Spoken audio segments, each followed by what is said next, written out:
দুপুরবেলা খাওয়া দাওয়া করে একটু রেস্ট নিয়েছিলাম, আর এখন বিকেলবেলা একটু রেডি হয়ে নিয়েছি, বেরোবো একটু ঘুরতে।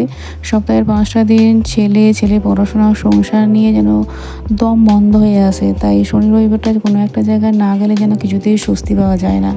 তো এখন আমরা দক্ষিণেশ্বরের মন্দিরের ওখান দিয়ে যাচ্ছিলাম, আর এটা হচ্ছে দক্ষিণেশ্বরের রাতের বেলাকার ভিউ। তো দেখতে খুবই সুন্দর লাগে।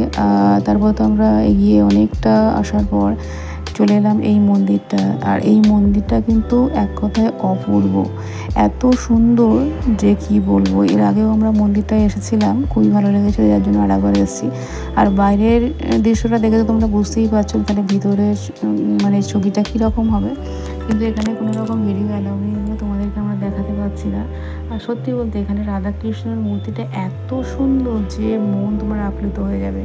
তারপর তো খানিকটা এগিয়ে আসার পর আমরা চলে এলাম একটা মেলাতে। তো মেঘ নাই যে চাইতে বৃষ্টির মতো, ভাবতে পারিনি যে আগে গিয়ে মেলার সন্ধান পাবো। আর তারপর তো মেলায় ঢুকে প্রথমেই আমরা পাপড়ি চাট আর মুড়ি খেয়ে নিয়েছিলাম, কারণ অনেকটা আগে বেরিয়েছিলাম আর খিদে পেয়ে গিয়েছিলো।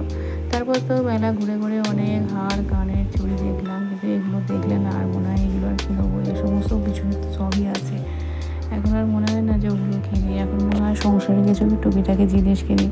তো সেই জন্য ওই রুটি শাকে একটা জাল নিয়েছিলাম আর দুটো র্যাগ নিয়েছিলাম। তারপর তো ঘোরাঘুরি করে খাওয়া দাওয়া করে মনটা অনেকটা হালকা হয়ে গেল, অবশ্যই চলে এলাম বাড়ি।